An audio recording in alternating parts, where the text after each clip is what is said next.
ನನ್ನನ್ನು ಬೇರ್ಪಡಿಸುವವನೇ, ಶರೀರದ ಸಂಪರ್ಕ ಇಲ್ಲದಂತೆ ಮಾಡಿ ಸ್ವರೂಪ ಶರೀರದಿಂದ ಮೋಕ್ಷದ ಆನಂದವನ್ನು ಕೊಡತಕ್ಕವನೇ. ಇದು ಯಾರಾಗಬೇಕು? ಈ ಪುರಂದರ, ನೀನಲ್ಲದೆ. ಆದ್ದರಿಂದ ನೀನೇ ಪುರಂದರ. ಗೋವಿಂದ ಗೋವಿಂದ ಪುರಂದರ ಒಂದೇ. ಇನ್ನೂ ಕೆಲವು ದೇವತೆಗಳ ನಾಮನ ಹೇಳ್ತಾರೆ ಅವರು. ಸ್ಕಂದ ಸನಂದನ ವಂದಿತ ಪಾದ. ಇದು ಸ್ಕಂದ ಸನಂದನ ವಂದಿತ ಪಾದ ಅಂತ ಒಂದೇ ಶಬ್ದ, ಅಥವಾ ಸ್ಕಂದ ಸನಂದನ ವಂದಿತ ಪಾದ ಅಂತ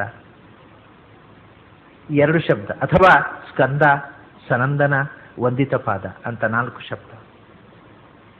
ಹೇಗೆ ಮಾಡಿದರೂ ಇದು ಅರ್ಥವನ್ನು ಕೊಡತಕ್ಕಂಥ ವಿಚಿತ್ರವಾದ ಶಬ್ದ. ಸ್ಕಂದ ಸನಂದನ ಅಂದರೆ ಸ್ಕಂದನಿಂದ ಮಗನನ್ನು ಉಳ್ಳವನು. ನಂದನ ಅಂದರೆ ಮಗ. ಸ್ಕಂದನಿಂದಾಗಿ ಮಗನುಳ್ಳವನು ಅಂದರೆ ಸ್ಕಂದ ಸನಂದನ ಅಂದರೆ ರುದ್ರ. ಸ್ಕಂದ ಮಗನಾಗಿ ಉಳ್ಳವನು ಅಂತ. ಸ್ಕಂದನಿಂದ ಸನಂದನನಾದವನು, ಸಪುತ್ರನಾದವನು. ಸ್ಕಂದನಿಂದ ಸಪುತ್ರನಾದವನು ಯಾರು? ಸ್ಕಂದನನ್ನು ಪುತ್ರನನ್ನಾಗಿ ಪಡೆದವ. ಸ್ಕಂದ ಸನಂದನ ಅಂದರೆ ಶಿವ. ಶಿವನಿಂದ ವಂದಿತ ಪಾದ. ಆಮೇಲೆ ಬರೀ ಶಿವನಿಂದ ಅಷ್ಟೇ ಅಲ್ಲ, ಸ್ಕಂದ ಸನಂದನ ವಂದಿತ ಪಾದ. ಸ್ಕಂದನಿಂದ, ಶಿವಪುತ್ರನಾದ ಸ್ಕಂದನಿಂದಲೂ, ಮತ್ತು ಸ್ಕಂದನ ಜೊತೆಗೆ ಇನ್ನೊಬ್ಬ ಇದ್ದಾನೆ. ಯಾರು? ಸನಂದನ ಅಂತ. ಅಂದರೆ ಸ್ಕಂದನೇ ಸನಕಾದಿ ಮುನಿಗಳಲ್ಲಿ ಸನತ್ ಕುಮಾರನಾಗಿ ಹುಟ್ಟಿದ. ಅವನು ಹುಟ್ಟಿದಾಗ ಸನಕ, ಸನಂದನ, ಸನಾತನ ಅಂತ 3 ಜನ ಅವನು ಸಹಪಾಠಿಗಳಾದರು. ಆ ಸ್ಕಂದನ ಜೊತೆಗೆ ಇರುವ ಸ್ಕಂದನೇ ಸನತ್ ಕುಮಾರನಾದಾಗ ಅವನ ಜೊತೆಗೆ ಇದ್ದ ಸನಂದನ, ಸನಂದನಾದಿ ಮುನಿಗಳಿಂದಲೂ ಸ್ಕಂದಾದಿ ದೇವತೆಗಳಿಂದಲೂ ವಂದಿತ ಪಾದ. ಹಾಗಾದರೆ ಸ್ಕಂದ ಸನಂದನ ಅಂತ ಒಂದೇ ಶಬ್ದ ಇಟ್ಕೊಂಡ್ರೆ ಸ್ಕಂದನಿಂದ ಮಗನನ್ನು ಉಳ್ಳವನು ಅಂದರೆ ಶಿವ, ಅವನಿಂದ ವಂದಿತ ಪಾದ. ಸ್ಕಂದನಿಂದಲೂ ಸನಂದನಾದಿ ಮುನಿಗಳಿಂದಲೂ ವಂದಿತ ಪಾದ. ಸ್ಕಂದ ಸನಂದನ ವಂದಿತ ಪಾದ. ಆಮೇಲೆ ನೀನು ಕೂಡ ಸ್ಕಂದ ಸನಂದನ ಅಂತ. ಸ್ಕಂದನಿಂದಾಗಿ ಮಗ ಉಳ್ಳವ. ಯಾಕೆಂದರೆ ವಿಷ್ಣುವಿನ ಮೂಲ ರೂಪಕ್ಕೂ ಸರಿ, ಇದು ಕೃಷ್ಣನಿಗೂ ಅನ್ವಯವಾಗುವಂಥದ್ದು. ಸ್ಕಂದನನ್ನೇ ಮಗನಾಗಿ ಪಡೆದವ ಅಂತ. ಸ್ಕಂದ ಸನಂದನ ಅಂದರೆ ಸ್ಕಂದನನ್ನೇ ಮಗನಾಗಿ ಪಡೆದವ. ನೀನೂ ಹೌದು, ಶಿವ ಮಾತ್ರ ಅಲ್ಲ. ಯಾಕೆಂದರೆ ಸ್ಕಂದನೇ ಪ್ರದ್ಯುಮ್ನ. ಸ್ಕಂದನೇ, ಇನ್ನೊಂದು ದೇವತೆ ಇಲ್ಲ. ಪ್ರದ್ಯುಮ್ನ ಮತ್ತು ಸ್ಕಂದ ಒಂದೇ. ಸ್ಕಂದನೇ ಪ್ರದ್ಯುಮ್ನ ರೂಪದಲ್ಲಿ ನಿನ್ನ ಮಗನಾದ. ಆದ್ದರಿಂದ ಸ್ಕಂದ ಸನಂದನ ಅಂದರೆ ಸ್ಕಂದನನ್ನೇ ಮಗನಾಗಿ ಪಡೆದ ಪ್ರದ್ಯುಮ್ನನಿಗೆ ತನ. ಆ ಸ್ಕಂದನೇ ಇಲ್ಲಿ ಏನಾದ? ಕೃಷ್ಣಾವತಾರದಲ್ಲಿ ಸಾಂಬನಾಗಿ ಹುಟ್ಟಿದ. ಆದ್ದರಿಂದ ಸ್ಕಂದನೇ ಸಾಂಬನಾದ ಮಗನಾಗಿ ಹುಟ್ಟಿ ಕೃಷ್ಣಾವತಾರದಲ್ಲಿ ಜಾಂಬವತಿಯ ಮಗ ಸ್ಕಂದ, ಜಾಂಬವತಿ ಮಗ ಸಾಂಬ. ಸ್ಕಂದನೇ ಸಾಂಬನಾಗಿ ಹುಟ್ಟಿದ ಇಲ್ಲಿ. ಅದರಿಂದ ಸ್ಕಂದನನ್ನು ಮಗನಾಗಿ ಪಡೆದ ಕೃಷ್ಣನೇ. ಸ್ಕಂದನೇ ಮನ್ಮಥ ರೂಪದಿಂದ ನಿನ್ನ ಮಗನಾಗಿ ಹುಟ್ಟಿದಾಗ ಸ್ಕಂದನನ್ನೇ ಮನ್ಮಥ ನಾಮಕ ಮಗನಾಗಿ ಪಡೆದ ಕೃಷ್ಣನೇ. ಸ್ಕಂದನನ್ನು ಮಗನಾಗಿ ಪಡೆದ ಶಿವನಿಂದ ವಂದಿತ ಪಾದನಾದ ಕೃಷ್ಣನೇ. ಸ್ಕಂದನಿಂದ ಸನಕ ಸನಂದನಾದಿಗಳಿಂದ ವಂದಿತ ಪಾದನಾದ ಕೃಷ್ಣನೇ.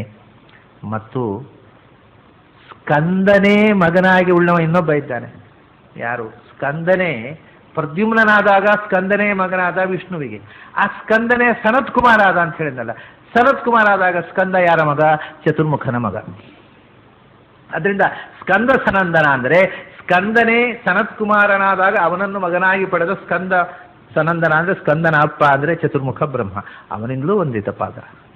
ಹೀಗೆ ಬ್ರಹ್ಮನಿಂದ ವಂದಿತ, ಶಿವನಿಂದ ವಂದಿತ, ಸ್ಕಂದನಿಂದ ವಂದಿತ, ಮನ್ಮಥನಿಂದ ವಂದಿತ, ಪ್ರದ್ಯುಮ್ನನಿಂದ ವಂದಿತ, ಸಾಂಬನಿಂದ ವಂದಿತ, ಸ್ಕಂದ ಆದಿ ದೇವತೆಗಳಿಂದ, ಸನಂದನಾದಿ ಮುನಿಗಳಿಂದ ವಂದಿತ. ಅಂಥ ಸ್ಕಂದ ಸನಂದನ ವಂದಿತ ಪಾದನಾದಂಥ ಗೋವಿಂದನೇ ನಿನಗೆ ವಂದನೆ ಅಂತ ಭಗವಂತನ 4ನೆಯ ರೂಪವನ್ನು, 4ನೆಯ ಮೂರ್ತಿ ಕೇಶವ, ನಾರಾಯಣ, ಮಾಧವ, ಗೋವಿಂದ, ಈ 4 ಮೂರ್ತಿಗಳನ್ನು ನಾವು ಇವತ್ತು ನೋಡಿದೆವು.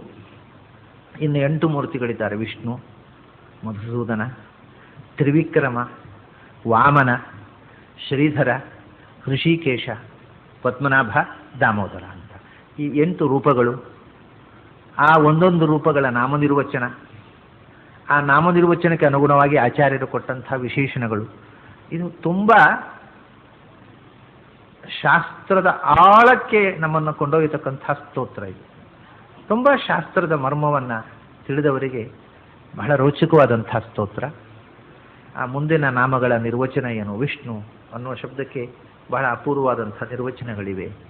ವೇದದಲ್ಲಿ ಅದಕ್ಕೆ ಅಪೂರ್ವವಾದ ಅರ್ಥ ಇದೆ. ಲೌಕಿಕವಾದಂಥ ನಿರ್ವಚನವೂ ಅದಕ್ಕೆ ಅನೇಕ ಇದೆ.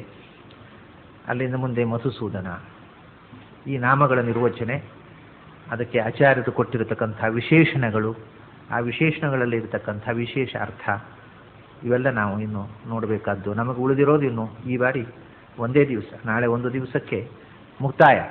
ಅಂದರೆ ದ್ವಾದಶ ಸ್ತೋತ್ರ ಮುಗಿಯೋದು. ಈ ಆಚಾರ್ಯರು ಬರೆದ ಎಲ್ಲ ಸ್ತೋತ್ರಗಳು ಮುಗಿಯೋದಿಲ್ಲ, ಈ ಸ್ತೋತ್ರ ಅಂತೂ ಮುಗಿಯುತ್ತೆ ನಾಳೆಗೆ.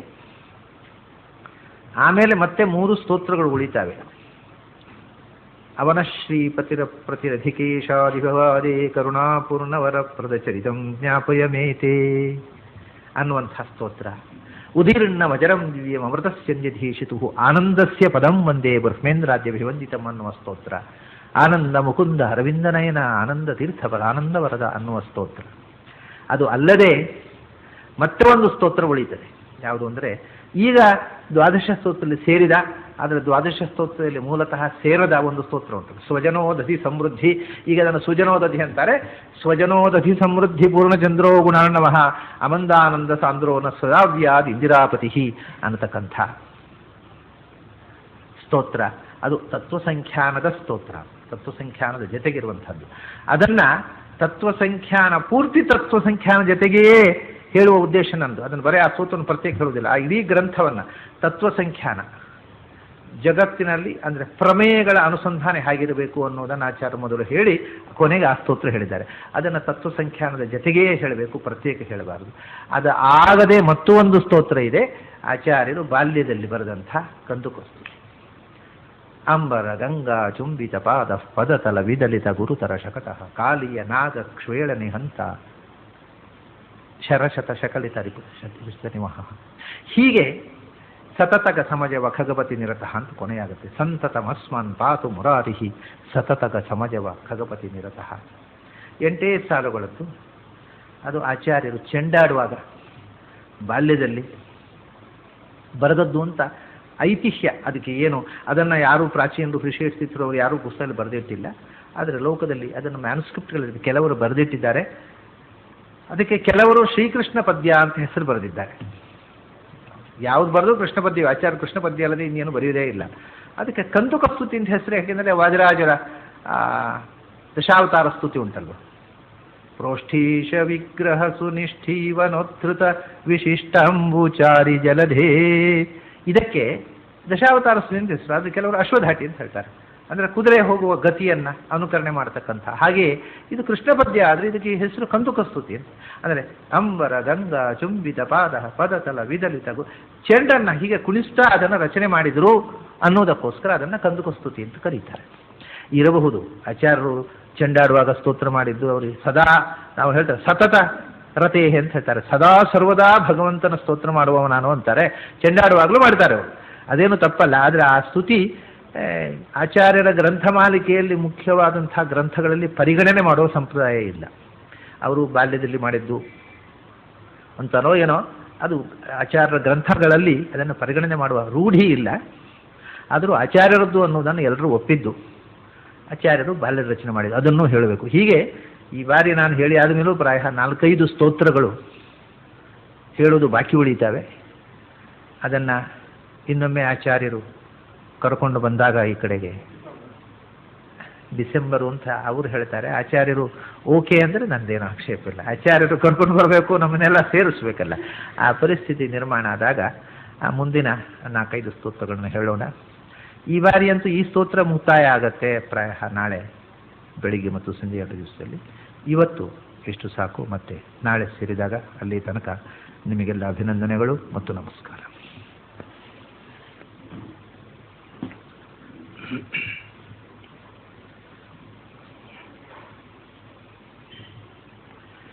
ಜಯತಿ ಪರಾಶರ ಸೂನು ಸತ್ಯವತಿ ಹೃದಯನಂದನೋ ವ್ಯಾಸಃ ಯಸ್ಯ ಹಾಸ್ಯ ಕಮಲಗಲಿತಂ ವಾಂಗ್ಮಯಮೃತಂ ಜಗತ್ಪಿಬತಿ ಭುಜಗ ಭೋಗಾಭಮುದ್ಯಮ್ಯ ಹೃದಯಂ ನಿಜಭುಜಂ ದಕ್ಷಿಣಂ ಲಕ್ಷಣಾಢ್ಯಂ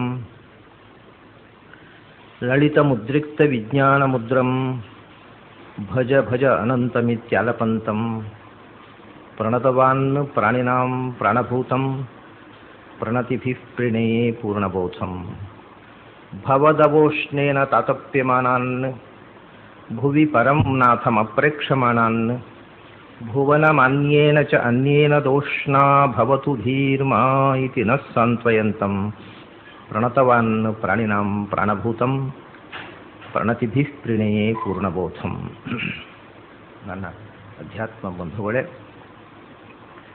ಆಚಾರ್ಯರು ದ್ವಾದಶ ಮೂರ್ತಿಗಳ ಸ್ತೋತ್ರ ಮಾಡಿದ್ದನ್ನು ನಾವು ಅದರ 4 ರೂಪಗಳ ಚಿಂತನವನ್ನು ನಿನ್ನೆ ಮಾಡಿದ್ದೇವೆ. ಇವತ್ತು ನಾವು ನೋಡಬೇಕಾದಂಥ ಮೂರ್ತಿ 5ನೇದು ವಿಷ್ಣು ನಾಮಕವಾದ ಕೇಶವ, ನಾರಾಯಣ, ಮಾಧವ, ಗೋವಿಂದ, ವಿಷ್ಣು. ವಿಷ್ಣು ರೂಪ ಭಗವಂತನ ವಿಷ್ಣು ನಾಮಕವಾದ 2 ರೂಪಗಳಿವೆ. ಮೊದಲು ಜಗತ್ತಿನ ಪಾಲನೆಗೋಸ್ಕರ ಸ್ವೀಕಾರ ಮಾಡಿದ ಒಂದು ರೂಪ ಸೃಷ್ಟಿ ಸ್ಥಿತಿ ಸಂಹಾರ.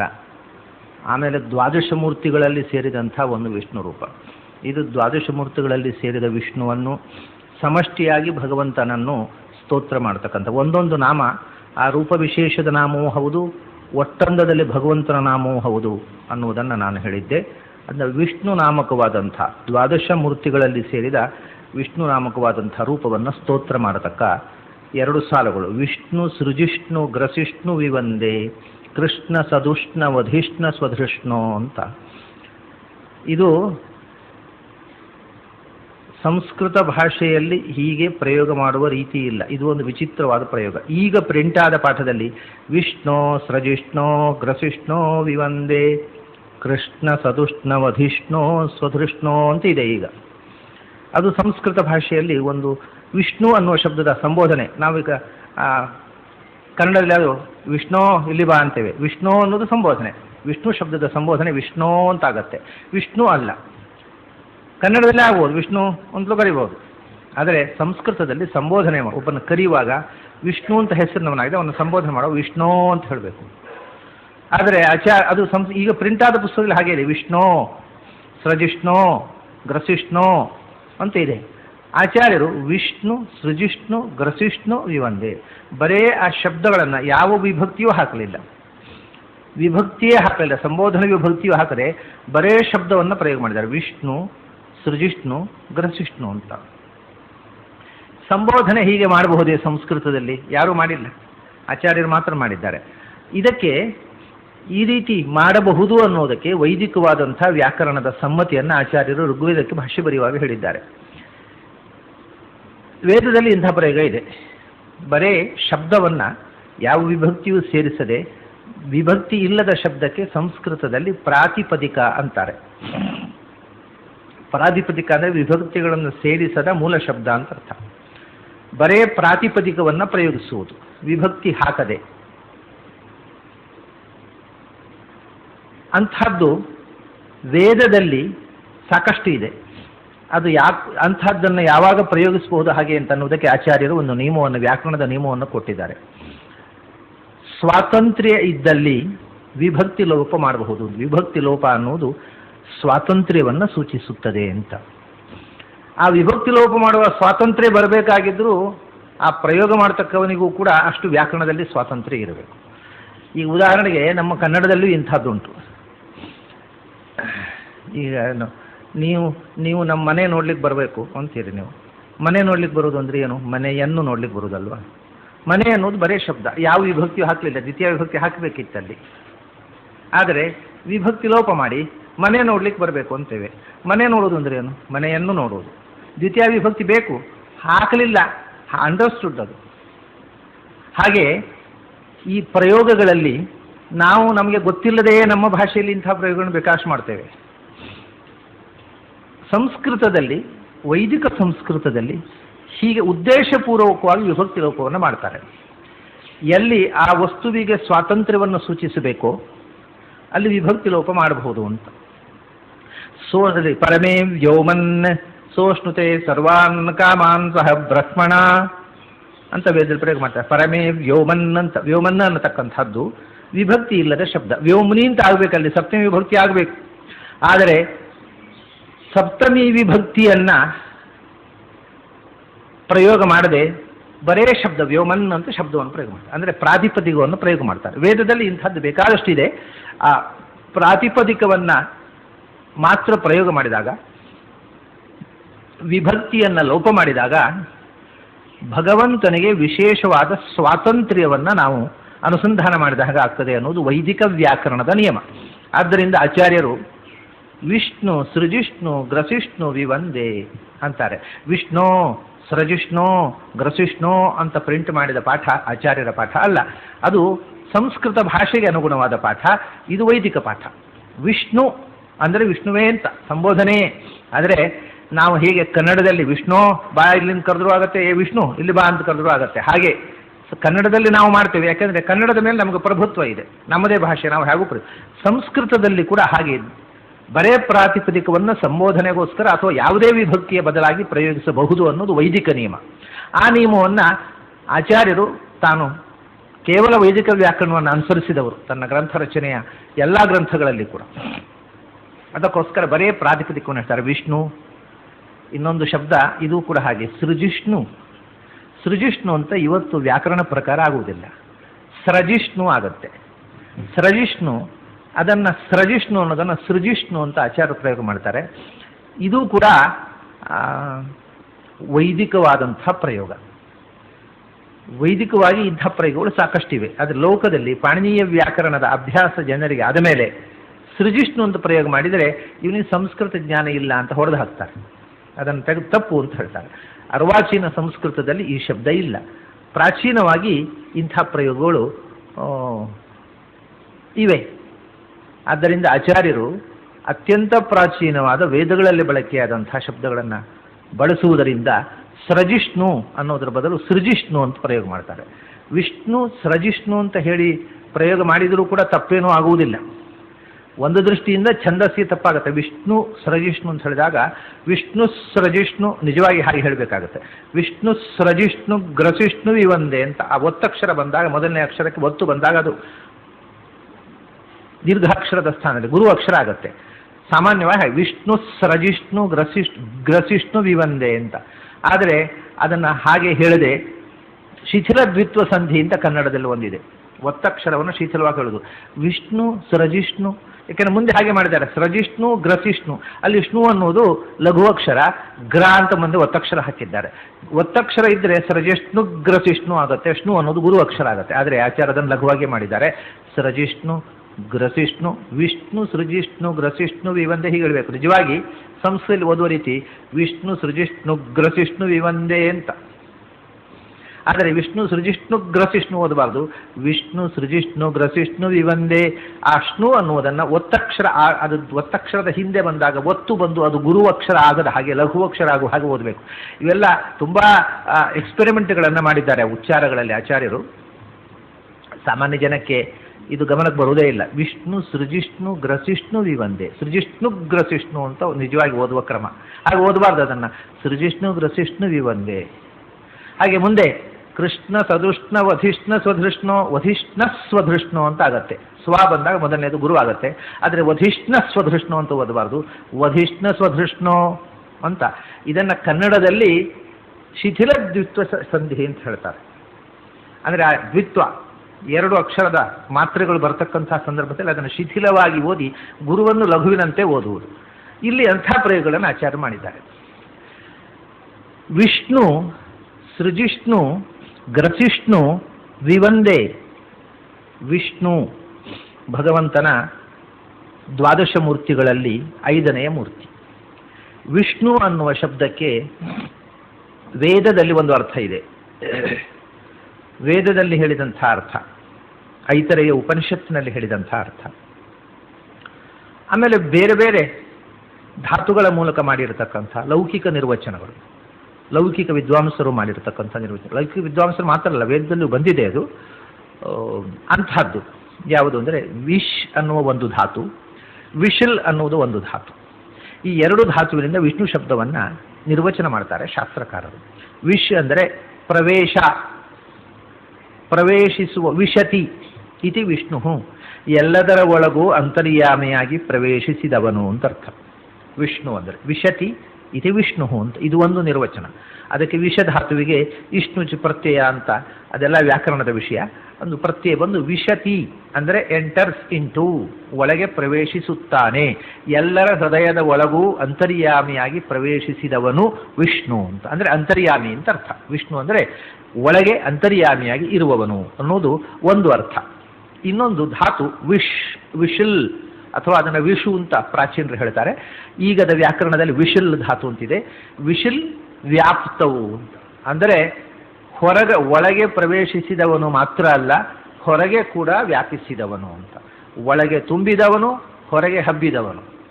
ವೇವೇಷ್ಟಿ ವಿಶಿಲ್ ಧಾತುವಿನಿಂದ ವೇವೇಷ್ಟಿ ಇದು ವಿಷ್ಣು ಅಂತ, ಎಲ್ಲ ಕಡೆ ಹಬ್ಬಿದವನು ಮತ್ತು ಎಲ್ಲರ ಹೃದಯದೊಳಗೆ ತುಂಬಿದವನು, ಅಂತರ್ಯಾಮಿಯಾಗಿ ಒಳಗಿರುವವನು, ಸರ್ವಗತನಾಗಿ ಹೊರಗೂ ಇರುವವನು. ಅಂತರ್ಬಹಿಶ್ಚ ತತ್ಸರ್ವಂ ವ್ಯಾಪ್ಯ ನಾರಾಯಣ ಸ್ಥಿತ ಅನ್ನುವುದು ವಿಷ್ಣು ಶಬ್ದದ ಅರ್ಥ. ಇದು ಸಾಮಾನ್ಯವಾಗಿ ವ್ಯಾಕರಣದ ಹಿನ್ನೆಲೆಯಲ್ಲಿ ಮಾಡತಕ್ಕಂಥ, ವೈಯಾಕರಣರು ವಿಷ್ಣು ಶಬ್ದಕ್ಕೆ ಮಾಡತಕ್ಕಂಥ ಅರ್ಥ. ಇದು ವೇದದಲ್ಲಿ ಸೂಚಿತವಾಗಿದೆ. ಒಳಗೆ ಪ್ರವೇಶಿಸಿದವನು ಅನ್ನೋ ಎಲ್ಲದರ ಒಳಗೆ ಅನ್ನೋದಕ್ಕೆ ಈ ಸೂಚನೆ ನಾರಾಯಣ ಉಪನಿಷತ್ತಿನಲ್ಲೇ ಇದೆ. ಏನು ಅಂದರೆ ನಾರಾಯಣನ ವರ್ಣನೆ ಮಾಡುವಾಗ ವಿವೇಶಭೂತಾನಿ ಚರಾಚರಾಣಿ ಅಂತ ನಾರಾಯಣ ಉಪನಿಷತ್ತಿನ ಒಂದು ಮಾತು. ಚರಾಚರಾತ್ಮಕವಾದಂಥ ಜೀವಜಾತದ ಒಳಗೆ ವಿವೇಶ ಪ್ರವೇಶ ಮಾಡಿದನು. ಇದು ವಿಷ್ಣು ಶಬ್ದದ ನಿರ್ವಚನವನ್ನೇ ಹೇಳಿರತಕ್ಕಂಥ ಮಾತು. ವಿವೇಶ ಭೂತಾನಿ ಚರಾಚರಾಣಿ ಹೇಳಿ ತದೇವರ್ತಂ ತದು ಸತ್ಯಮಾಹು ತದೇವ ಬ್ರಹ್ಮ ಪರಮಂ ಕವೀನಾಂ. ಈ ಚರಾಚರಗಳ ಒಳಗೆ ಪ್ರವೇಶ ಮಾಡಿದ್ದರಿಂದಲೇ ವಿಷ್ಣು ನಾಮಕವಾದದ್ದು ಯಾವುದಿದೆಯೋ ಅದೇ ಮತ್ತೆ ಉಪಸಂಹಾರ ಮಾಡ್ತದೆ ನಾರಾಯಣ ಉಪನಿಷತ್ತು. ತದೇವರ್ತಂ ತದು ಸತ್ಯಮಾಹು ತದೇವ ಬ್ರಹ್ಮ ಪರಮಂ ಕವೀನಾಂ. ಅದಕ್ಕೆ ಋತ ಅಂತ ಹೆಸರು, ಅದಕ್ಕೆ ಸತ್ಯ ಅಂತ ಹೆಸರು. ಅದೇ ಜ್ಞಾನಿಗಳ ದೃಷ್ಟಿಯಲ್ಲಿ ಪರಬ್ರಹ್ಮ ಶಬ್ದವಾಚ್ಯವಾಗಿರತಕ್ಕಂಥದ್ದು. ಯಾವುದು ಎಲ್ಲ ಭೂತಗಳ ಒಳಗೆ ಯಾವುದು ವಿಷ ಪ್ರವೇಶ ಮಾಡಿದೆಯೋ, ಅಂದರೆ ಪ್ರವೇಶ ಮಾಡಿದ್ದರಿಂದ ವಿಷ್ಣು ನಾಮಕವಾಗಿದೆಯೋ ಅದೇ ಸಮಸ್ತ ಜೀವಜಾತದ ನಿಯಾಮಕವಾದ ಪರಬ್ರಹ್ಮ ಅಂತ ಜ್ಞಾನಿಗಳ ಅಭಿಪ್ರಾಯ ಅಂತ. ಹೀಗೆ ವಿಷ್ಣು ಶಬ್ದದ ಈ ನಿರ್ವಚನವನ್ನ ವೇದದಲ್ಲೂ ಸೂಚನೆ ಮಾಡಿದ್ದಾರೆ. ಇನ್ನೊಂದು ನಿರ್ವಚನವೂ ವೇದದಲ್ಲಿ ಮಾಡಿದ್ದಾರೆ. ನಾಮಾನಿ ಸರ್ವಾಣಿ ಯಮಾವಿಶಂತಿ ತಂ ವೈ ವಿಷ್ಣು ಪರಮುದಾಹರಂತಿ ಅಂತ ಆಚಾರ್ಯರು ಈ ಶ್ರುತಿಯನ್ನು ಉಲ್ಲೇಖ ಮಾಡಿದ್ದಾರೆ. ಈಗ ನಮಗೆ ಉಪಲಬ್ಧವಾದ ವೇದ ಭಾಗದಲ್ಲಿ ಈ ಶ್ರುತಿ ಇಲ್ಲ. ಬಾಲ್ಯವೇಯ ಶ್ರುತಿ ಅಂತ ಆಚಾರ್ಯರು ಇದಕ್ಕೆ ಹೇಳ್ತಾರೆ. ಬಾಲ್ಯವೇಯ ಶ್ರುತಿ ಈಗ ಉಪಲಬ್ಧವಾಗಿಲ್ಲ, ಅದರಲ್ಲಿ ಈ ವಾಕ್ಯ ಇದೆ ಅಂತ ಆಚಾರ್ಯರು ಹೇಳ್ತಾರೆ. ನಾಮಾನಿ ಸರ್ವಾಣಿ ಯಮಾವಿಶಂತಿ, ಎಲ್ಲ ನಾಮಗಳು ಯಾರಲ್ಲಿ ಪ್ರವೇಶ ಮಾಡುತ್ತಾವೋ ಅವನು ವಿಷ್ಣು ಅಂತ. ಹಾಗಾದರೆ ವಿಷ್ಣು ಅನ್ನುವುದಕ್ಕೆ ಇನ್ನೊಂದು ಅರ್ಥ ಆಯಿತು. ವಿಶಂತಿ ನಾಮಾನಿ ಅಸ್ಮಿನ್ ಇತಿ ವಿಷ್ಣು. ಎಲ್ಲ ಶಬ್ದಗಳು ಯಾರಲ್ಲಿ ವಾಚಕವಾಗಿ ಸೇರಿಕೊಳ್ತಾವೋ ಅಂದರೆ ಸರ್ವಶಬ್ದ ವಾಚ್ಯ ಅನ್ನೋದು ವಿಷ್ಣು ಶಬ್ದದ ಇನ್ನೊಂದು ಅರ್ಥ. ವಿಷ್ಣು ಅಂದರೆ ಸರ್ವಶಬ್ದ ವಾಚ್ಯ, ವಿಷ್ಣು ಅಂದರೆ ಸರ್ವಾಂತರ್ಯಾಮಿ, ವಿಷ್ಣು ಅಂದರೆ ಸರ್ವಗತ. ಇದು ವಿಷ್ಣು ಶಬ್ದದಿಂದ ಹೊರಡತಕ್ಕಂಥ ಅರ್ಥಗಳು. ಈ ನಿರ್ವಚನ ವ್ಯಾಕರಣವನ್ನು ಮೀರಿ ನಿರ್ವಚನ ಹೋಗುತ್ತೆ. ಇದು ವ್ಯಾಕರಣದ ಚೌಕಟ್ಟಿನೊಳಗೆ ಮಾಡಿದಂಥ ನಿರ್ವಚನಗಳು ಇವು. ಅದನ್ನು ನಿರ್ವಚನ ಅನ್ನೋದು ಒಂದು ಸ್ವತಂತ್ರವಾದ ಶಾಸ್ತ್ರ. ನಿರುಕ್ತ ಅನ್ನೋದು ಛಂದಸ್ಸು ಇದ್ದ ಹಾಗೆ ನಿರ್ವಚನ, ನಿರುಕ್ತ ಮತ್ತು ವ್ಯಾಕರಣ ಅದು ಸ್ವತಂತ್ರವಾದ ಶಾಸ್ತ್ರ. ನಿರ್ವಚನದಲ್ಲಿ ಎಷ್ಟೋ ಸಂದರ್ಭಗಳಲ್ಲಿ ಈಗ ಪ್ರಚಲಿತವಾದ ವ್ಯಾಕರಣದ ನಿಯಮಗಳನ್ನು ನಿರ್ವಚನಕಾರರು ಅನುಸರಿಸುವುದಿಲ್ಲ. ಹಿಂದಿನ ನಿರ್ವಚನಕಾರರು ಅನುಸರಿಸಲಿಲ್ಲ, ಆಚಾರ್ಯರು ಅನುಸರಿಸಲಿಲ್ಲ. ವ್ಯಾಕರಣಬದ್ಧವಾಗಿ ಗ್ರಂಥವನ್ನು ರಚನೆ ಬರೆದ ಯಾಸ್ಕ ಕೂಡ ವ್ಯಾಕರಣವನ್ನು ನಿರ್ವಚನಕ್ಕೆ ಬಳಸುವುದಿಲ್ಲ. ಅದು ವ್ಯಾಕರಣಕ್ಕಿಂತ ಭಿನ್ನವಾದ ಮತ್ತು ವ್ಯಾಕರಣದ ನಿಯಮಗಳಿಗೆ ಒಳಪಡದ ಸ್ವತಂತ್ರವಾದ ಶಾಸ್ತ್ರ. ಶಿಕ್ಷಾ ಕಲ್ಪೋ ವ್ಯಾಕರಣಂ ನಿರುಕ್ತಂ ಜ್ಯೋತಿಷಂ ಛಂದಃ ಅಂತ. ಹೀಗೆ ನಿರುಕ್ತ ಅನ್ನೋದು ವ್ಯಾಕರಣವನ್ನು ಮೀರಿ ಬೆಳೆದಂಥ ಒಂದು ಶಾಸ್ತ್ರ. ಆ ನಿರುಕ್ತದ ಪ್ರಕಾರ ಈ ವ್ಯಾಕರಣದ ನಿಯಮಗಳಿಗೆ ಒಳಪಟ್ಟು 3 ಅರ್ಥಗಳನ್ನು ನಾನೀಗ ಹೇಳಿದೆ. ಈ 3 ಅರ್ಥಗಳು ವ್ಯಾಕರಣದ ನಿಯಮಗಳಿಗೆ, ಇವತ್ತಿನ ವ್ಯಾಕರಣದ ನಿಯಮಗಳಿಗೆ ಒಳಪಡುವಂಥವುಗಳು. ಇವತ್ತು ಪ್ರಚಲಿತವಾದ ವ್ಯಾಕರಣ ಅಂದರೆ ಪಾಣಿನಿಯ ವ್ಯಾಕರಣ. ಅದರ ನಿಯಮಕ್ಕೆ ಒಳಪಡದ ಇನ್ನು ಕೆಲವು ನಿರ್ವಚನಗಳು ಇದಕ್ಕೆ ಇವೆ. ಇನ್ನು ಐತರೆಯ ಉಪನಿಷತ್ನಲ್ಲಿ ಹೇಳಿದ ನಿರ್ವಚನವನ್ನು ಕೊನೆಗೆ ನೋಡೋಣ. ಅದರ ಮೊದಲು ಈಗ ಪ್ರಚಲಿತವಾದಂಥ ನಿರ್ವಚನಗಳನ್ನು ನೋಡೋಣ. ವಿಷ್ಣು ಅಂದರೆ ವಿಷಣು ಅನ್ನೋದು ವಿಷ್ಣು ಆಯಿತು ಅಂತ ಹೇಳ್ತಾರೆ ಆಚಾರ್ಯರು. ಅದು ವಿಷಣು ಅನ್ನೋದು 3 ಅಕ್ಷರ. ಅದು ವಿಷ್ಣವೇ ನಮಃ ಅಂತ ಮಂತ್ರ. ವಿಷ್ಣವೇ ನಮಃ ಅನ್ನುವ ಮಂತ್ರ ನೀವು ಎಷ್ಟು ಅಕ್ಷರ ನೀವು ಲೆಕ್ಕ ಮಾಡಿದ್ರೆ ವಿಷ್ಣುವೇ ನಮಃ 5 ಅಕ್ಷರ ಅಲ್ವಾ? ಅದಕ್ಕೆ 5 ಅಕ್ಷರ ಅಲ್ಲ, ಅದಕ್ಕೆ ವಿಷ್ಣು ಷಡಕ್ಷರ ಅಂತ ಹೆಸರು. ಅದು ಷಡಕ್ಷರ ಮಂತ್ರ. ಕೃಷ್ಣ ಷಡಕ್ಷರ ಹೇಗೋ ಹಾಗೆ ವಿಷ್ಣು ಷಡಕ್ಷರ ಮಂತ್ರ. ಅದು 6 ಅಕ್ಷರ ಆಗೋದು ಹೇಗೆ? ಅದಕ್ಕೆ ವಿಷ್ಣು ಅನ್ನುವುದನ್ನು 2 ಅಕ್ಷರವಾಗಿ ಪರಿಗಣಿಸಬೇಕು ಅಂತ ಶಾಸ್ತ್ರ. ವಿಷಣವೇ ನಮಃ 6 ಅಕ್ಷರ ಆಯಿತು. ವಿಷಣವೇ ನಮಃ. ಮತ್ತೆ ಅದನ್ನು ಹಾಗೆ ಪಠಿಸುವುದರಿಂದ ಆಗತಕ್ಕಂಥ ಫಲ ಬೇರೆ, ವಿಷ್ಣುವೇ ನಮಃ ಅಂತ ಸಂಹಿತೆಯಾಗಿ ಅದನ್ನು 2 ಅಕ್ಷರಗಳನ್ನು ಜೋಡಿಸಿ ಪಠಿಸುವುದರಿಂದ ಫಲ ಬೇರೆ. ಅದೆಲ್ಲ ವಿಷಯಗಳು ಮತ್ತೆ ವೇದಾಧ್ಯಯನದಲ್ಲಿ ಬರುತ್ತೆ. ವಿಷ್ಣುವೇ ನಮಃ ಅಂದರೆ ಅದರಿಂದ ಬರತಕ್ಕಂಥ ಫಲವೇ ಬೇರೆ, ವಿಷಣವೇ ನಮಃ ಅಂತ ಪಠಿಸುವುದರಿಂದ ಆಗುವ ಫಲವೇ ಬೇರೆ. ಆದ್ದರಿಂದ ಆಚಾರ್ಯ ಒಂದು ಕಡೆ ಹೇಳ್ತಾರೆ ವಿಷ್ಣವೇ ನಮೋ ವಿಷಣವೇ ನಮೋ ವಿಷ್ಣವೇ ನಮೋ ವಿಷಣವೇ ನಮಃ ಅಂತ ಎರಡನ್ನೂ ಜಪ ಅನುಸಂಧಾನ ಮಾಡಬೇಕು. ವಿಷ್ಣು ವಿಷಣು, ವಿಷ್ಣು ವಿಷಣು ಈ 2 ನಾಮಗಳು ಕೂಡ ಭಗವಂತನ ಸಂಹಿತೆ ಮತ್ತು ಅದನ್ನು ಪ್ರತ್ಯೇಕವಾಗಿ ವಿಸಂಹಿತವಾಗಿ ಹೇಳಬೇಕು ಅನ್ನತಕ್ಕಂಥ ಮಾತು ಅದು ಉಪನಿಷತ್ತಿನ ಉಪಾಸನೆಯಲ್ಲಿ ಬರುತ್ತೆ. ವಿಷಣು ಅಂತ ವೇದವು ನಿರ್ವಚನ ಮಾಡೋದು ವಿಷಣು ಅನ್ನುವ ಶಬ್ದವನ್ನು. ವಿಷಣು ಅನ್ನುವುದರಲ್ಲಿ ಅದನ್ನು ಅಕಾರ ಲೋಪಾಗಿ ವಿಷ್ಣು ಆಯಿತು. ವಿಷಣು ಅಂದರೆ ಇದಕ್ಕೆ ಇನ್ನೊಂದು ವಿಶೇಷವಾದ ಅರ್ಥ ಬಂತೀಗ. ಏನು ಅಂದರೆ ವಿಷನು, ನಮ್ಮ ಸಂಸಾರ ವಿಷಪಾನಿ ಆಚಾರ್ಯರೇ ಒಂದು ಕಡೆ ಹೇಳ್ತಾರೆ, ಸಂಸಾರ ವಿಷಪಾನೇನ ಏ ಮೃತಾಹ ಪ್ರಾಣಿನೋ ಹುವಿ ಅಮೃತಾಯ ಕೃತಃ ಅಂತ. ಸಂಸಾರದ ವಿಷಪಾನದಿಂದ ಈ ಸಂಸಾರದಲ್ಲಿ ಬಿದ್ದು ಸತ್ತಿರುವವರು ಅಂತ, ಬದುಕಿರುವವರು ಅಂದರೆ ಸತ್ತಿರುವವರು ಅಂತ ಅರ್ಥ. ಬಿದ್ದು ಸತ್ತವರು ಅಂದರೆ ದಿನಾ ಸಂಸಾರದ ವಿಷಪಾನ ಮಾಡೋರು. ಇವರದ್ದು ಇಂಗ್ಲೀಷ್ ಮೆಡಿಸಿನ್ ತಗೊಂಡ ಹಾಗೆ, ಇಂಗ್ಲೀಷ್ ಎಲೋಪತಿ ಮೆಡಿಸಿನ್ ತಗೊಂಡ್ರೆ ಅದರಲ್ಲಿ ನೀವು ಅಂಗಡಿಗೆ ಹೋದರೆ, ಮೆಡಿಕಲ್ ಶಾಪಿಗೆ ಹೋದರೆ ಅದರ ಎಲ್ಲ ಕವಾಟಗಳಲ್ಲೂ ಕೂಡ ಪಾಯ್ಸನ್ ಅಂತ ಬರೆದಿರ್ತಾರೆ. ಅದನ್ನು ತಗೊಳ್ಳೋದು ನಾವು. ನಮ್ಮ ಮದ್ದೊಂದು ಕೊಡೋದು ಪಾಯ್ಸನ್ನನ್ನೇ ಅವರು. It is slow poisoning. English medicine ಯಾರು ತಗೊಳ್ತಾರೆ ಅವರು ಸ್ವಲ್ಪ ವಿಷ ತಿಂದು ವಿಷಕ್ರಿಮಿಗಳಾಗಿ ಬದುಕುತ್ತಾರೆ ಅಂತ ಅರ್ಥ. ಇನ್ನೇನು ಅದು ಔಷಧ ಅಲ್ಲೇ ಅಲ್ಲ, ಅದು ವಿಷವೇ, ಅದ್ರಲ್ಲಿ ಸಂಶಯ ಬೇಡ. ಹಾಗೆ ಸ್ಲೋ ಪಾಯ್ಸನಿಂಗ್ ಅದು. ಆ ಥರ ಈ ಸಂಸಾರ ಅದು ವಿಷ ಕುಡಿದು ಕೂಡ ವಿಷಕ್ರಿಮಿ ನ್ಯಾಯೇನ ಜೀವಾನ್ಹಂ, ವಿಷ ಕುಡಿದು ಸಾಯದ ಸ್ಥಿತಿ ಬಂದುಬಿಡ್ತಾನೆ, ಬದುಕುತ್ತಾ ಇರ್ತಾನೆ ಸಂಸಾರದಲ್ಲಿ ಅಂತ. ಸಂಸಾರದ ವಿಷವನ್ನು ಕುಡಿದವರು, ಅಂಥ ವಿಷವನ್ನು ಕುಡಿದವರಿಗೆ ಆ ವಿಷ ಪರಿಹಾರ ಆಗಬೇಕಲ್ಲ. ವಿಷವನ್ನು ನುದತಿ ಅಪನುದತಿ ಪರಿಹರಿಸುವವನು ವಿಷಣು. ಸಂಸಾರದ ವಿಷವನ್ನು ಅಂದರೆ ನೋದನ ಅಂದರೆ ಅಪನೋದನ ಅಂದರೆ ಪರಿಹರಿಸುವುದು. ಸಂಸಾರದ ವಿಷವನ್ನು ಪರಿಹರಿಸುವವನು ವಿಷಣು, ಅವನೇ ವಿಷ್ಣು. ಇನ್ಯಾರೂ ಸಂಸಾರದ ದುಃಖವನ್ನು ಪರಿಹರಿಸಿ ಸ್ವರೂಪಾನಂದ ರೂಪವಾದ ಮೋಕ್ಷವನ್ನು ಕೊಡಲಾರ. ಇದು ವಿಷ ಪ್ಲಸ್ ನು ಅನ್ನುವುದು ನು ಆಯಿತು. ನಿನ್ನೆ ಹೇಗೆ ಕೊನೆಯ ನಕಾರ ನಾರಾಯಣ ಅಂತ ಣ ಆಯಿತು, ಯಾಕೆಂದರೆ ರ ಅನ್ನುವ ಅಕ್ಷರದ ಮೇಲೆ ಬಂದ ನಕಾರ ಆಗತ್ತೆ. ಹಾಗೆ ಇನ್ನೊಂದು ನಿಯಮ ವ್ಯಾಕರಣದಲ್ಲಿ ಶ ಅನ್ನುವ ಅಕ್ಷರದ ಮೇಲೆ ಬಂದ ನಕಾರ ಆಗತ್ತೆ. ಅದರಲ್ಲಿ ಇಲ್ಲಿ ವಿಷಾಣು ಶಕಾರದ ಮೇಲೆ ಮತ್ತು ರೇಫ ರ ಶ ಇದನ್ನು ಬಹಳ ಸುಲಭ ನಿಯಮ. ಇದು ವ್ಯಾಕರಣ ಪಾಠ ಕಲಿಯುವಾಗ ಬಹಳ ಅದರ ಸೂತ್ರ ಕೇಳಿದರೆ ಏನೋ ಅದು ಗಂಡಾಂತರ ಕಾಣ್ಬೋದು. ರಷಾಭ್ಯಾಮ್ ನೋಣ ಸಮಾನ ಬರೇ ಅಂತ ವ್ಯಾಕರಣ ಸೂತ್ರ. ಆದರೆ ಅದರ ವಿಷಯ ಇಷ್ಟೇ, ರ ಮತ್ತು ಶ ಅನ್ನುವ ಅಕ್ಷರಗಳ ಮೇಲೆ ನಕಾರ ಬಂದರೆ ಅದು ನಕಾರ ಆಗತ್ತೆ, ಎಲ್ಲಿ ಆದರೂ ಅಷ್ಟೇ. ನಿನ್ನೆ ನಾರಾಯಣದಲ್ಲಿ ರ ಇತ್ತು, ಕೊನೆಯ ನಕಾರ ಆಯಿತು. ಇಲ್ಲಿ ಶ ಇದೆ, ಶಕಾರದ ನಕಾರ ಣ ಆಯಿತು. ಅದರಿಂದ ವಿಷಣು ಆಯಿತು. ಆಮೇಲೆ ಇನ್ನೊಂದು ಷಣು ದಾನೆ ಅಂತ ಒಂದು ಧಾತು ಇದೆ ಸಂಸ್ಥೆಯಲ್ಲಿ. ಅಂದರೆ ಷಣು ಅಂದರೆ ಕೊಡುವವನು ಅಂತ. ಯಾವುದನ್ನು ಕೊಡುವವನು?